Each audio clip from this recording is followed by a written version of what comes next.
కూడా uniform collection లోనేనండి. చాలా మంది యూనిఫామ్ గా కావాలని అడుగుతున్నారు కదా. డబుల్ షేడెడ్ అండి. అండ్ డిజైన్ వచ్చి చాలా బాగుంటుంది. ఇలాగ మనకి ప్యారెట్ డిజైన్ అనమాట అండి. శారీ అంతా కూడా ఇలా మనకి చెక్స్ వస్తుంది. చూసారు కదా, శారీ అంతా కూడా పైన కింద కూడా బోర్డర్ ఫుల్ ప్రింట్ అండి. బ్లౌజ్ ఇది. పళ్ళు ఎదురా ఇదండి పళ్ళు. ఇక్కడ నుంచి స్టార్ట్ అవుతుంది బ్లౌజ్. తర్వాత పట్టుకోమ్మ అక్కడ. ఇది పళ్ళు అండి.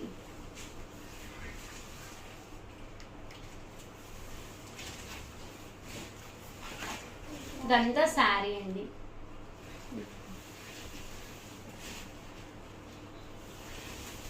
ఇదండి పళ్ళు. చూసారు కదండి, బ్లౌజ్ లోపల వచ్చింది. పళ్ళు అనేది గ్రాండ్ గా వచ్చింది. బర్డ్స్ కూడా రియల్ బర్డ్స్ ఉన్నట్టున్నాయి. మీకు ఎన్ని కావాలంటే అన్ని అవైలబుల్ గా ఉన్నాయండి. సో ఎవరికైనా ఏదైనా కావాలి అనుకుంటే వెంటనే ఆర్డర్ పెట్టేసుకోండి.